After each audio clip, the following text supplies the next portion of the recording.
Because sleep is something most of us do automatically, parents don't often think about the fact that they're teaching their child a skill that's going to stay with them for life.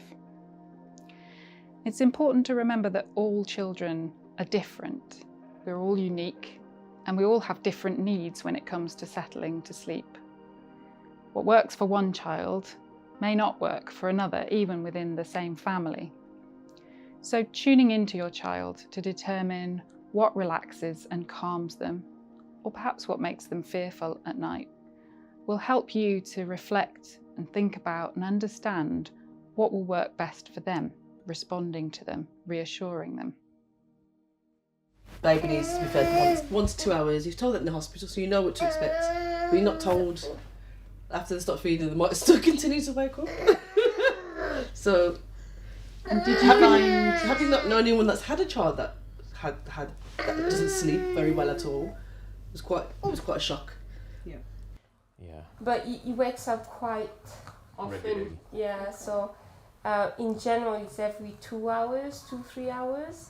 You know, when you're measuring the weight, he obviously was going for his weight checks, and then one of the time the weight was low and it wasn't increasing. So I think that the advice we were given is to continue breastfeeding him, you know, more and more. And I think at that point, Lela became like quite paranoid that, oh, he's not gaining weight. And then sometimes in the middle of the night, because obviously when Lela feeds him, she has to transition from where she's feeding him to the cot.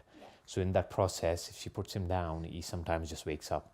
And then, you know, when I go, it sometimes works, it sometimes doesn't work. I find it very difficult to manage my emotions and my feelings, and I'm very upset, and so yeah, it's obviously no good on both of us. And I can only imagine that when he wakes up in the middle of the night and he sees himself probably in the dark on his own in his bed, he's obviously wondering where everyone is and why is it so quiet.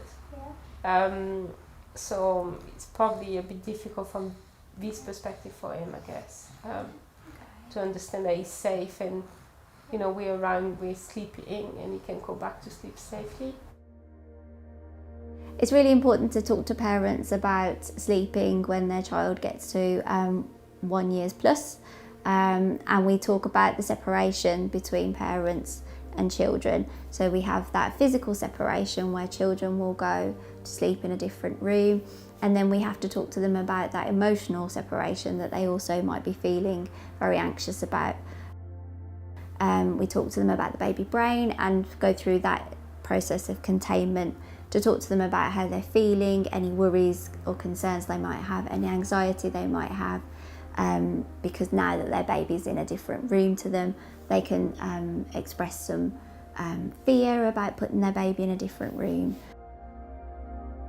We would always advocate that parents and children, it's really important that sleep is pivotal to them for happiness and for their self-worth, their self-being and their self-esteem. When both parents are feeling very tired, then that can cause depression, anxiety, and that can heighten that, you know, the anxiety about separating at night time. The Solihull Approach is about recognising emotions in parents and children and supporting parents to tune into their child who's growing and developing faster than at any other time in their lives.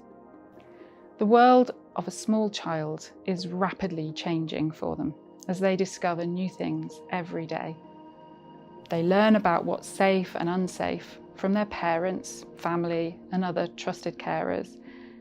And while the way they express themselves is still very infantile, they're learning about emotions and how they work, how to manage them. And they'll pick up on emotional cues around them, tuning in to any messages about whether it's safe and okay to be separate.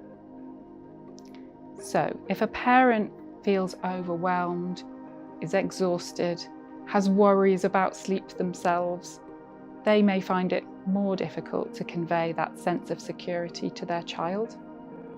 Checking in on your own emotional well-being can make a big difference, and talking through with a close friend or relative about how you might be feeling and experiencing sleep. For example, whether the situation stirs any of your own memories from the past can really help.